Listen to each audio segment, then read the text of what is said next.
ஆனா மெரிட்லயே வந்தேன் அப்படின்னு சொல்றீங்க.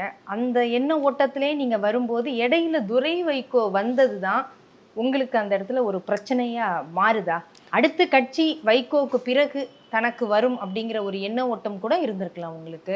அடுத்த இல்லைன்னா கட்ட எல்லா தலைவர்களும் விலகி விட்டார்கள். ஆனா துரை வைகோ திடீர்னு உள்ள பிரவேசம் ஆகிறார் அப்படிங்கும்போது அதை ஏற்றுக்கொள்ள உங்களுக்கு மனசு வரலையா? இல்லை, ஒரு ஜனநாயக அமைப்பில் அடுத்து யார் வர வேண்டும் என்பது தொண்டர் தான் முடிவெடுக்க முடியும், கட்சி தான் தீர்மானிக்க முடியும், தனிப்பட்ட யாரும் தீர்மானிச்சிட முடியாது. அதால் அதுக்குள்ளே நம்ம போக விரும்பல. நான் காயப்பட்டதற்கு பின்னால் கடந்த 2023 மே மாதம் 22 கட்சியுடைய உயர்நிலைக்குழு உறுப்பினர்கள் தலைவர், பொதுச் செயலாளர், பொருளாளர் தேர்வு செய்கின்ற போது தலைவர் என்னை தாயத்தில் கூப்பிட்டு அந்த பட்டியலை வாசித்து நீங்கள் துணை பொதுச்செயலாளர் நீடிக்கணும்னு சொன்னார். நான் கையெடுத்து கும்பிட்டு என்னை விட்டுருங்க அப்படின்னு.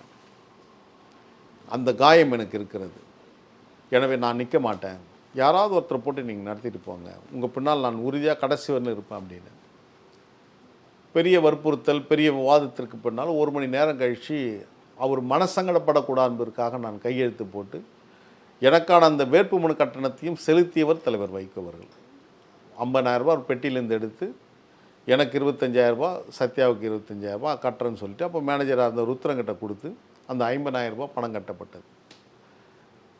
அப்படி நான் ஒரு திட்டம், ஒரு இடன் அஜெண்டா நான் வைத்திருப்பேனானால் நான் விலகுறேன்னு நான் ஏன் சொல்ல போகிறேன்?